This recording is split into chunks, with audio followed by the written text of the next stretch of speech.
I stand before you not as an expert, but as a concerned citizen, one of the 400,000 people who marched in the streets of New York on Sunday, and the billions of others around the world who want to solve our climate crisis. As an actor, I pretend for a living. I play fictitious characters, often solving fictitious problems. I believe that mankind has looked at climate change in that same way, as if it were a fiction, as if pretending that climate change wasn't real would somehow make it go away. But I think we all know better than that now.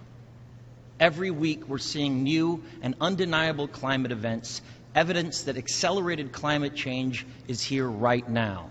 Our oceans are acidifying, with methane plumes rising up from the ocean floor.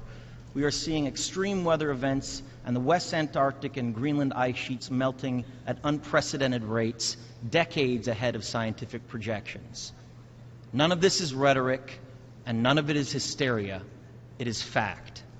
The scientific community knows it, industry knows it, governments know it, even the United States military knows it.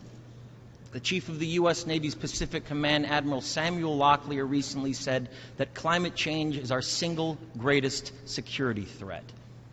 My friends, this body, perhaps more than any other gathering in human history, now faces this difficult but achievable task. You can make history, or you will be vilified by it.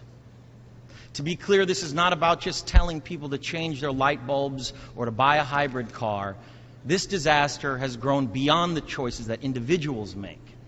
This is now about our industries and our governments around the world taking decisive, large-scale action. Now must be our moment for action. We need to put a price tag on carbon emissions and eliminate government subsidies for oil, coal, and gas companies. We need to end the free ride that industrial polluters have been given in the name of a free market economy. They do not deserve our tax dollars. They deserve our scrutiny, for the economy itself will die if our ecosystems collapse.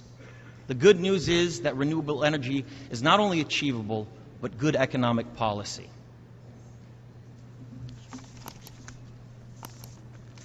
This is not a partisan debate, it is a human one. Clean air and a livable climate are inalienable human rights.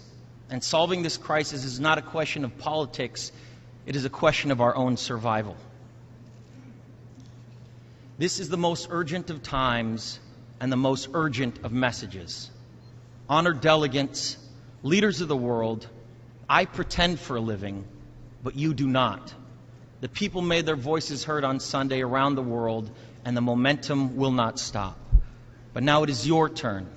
The time to answer humankind's greatest challenge is now. We beg of you to face it with courage and honesty. Thank you.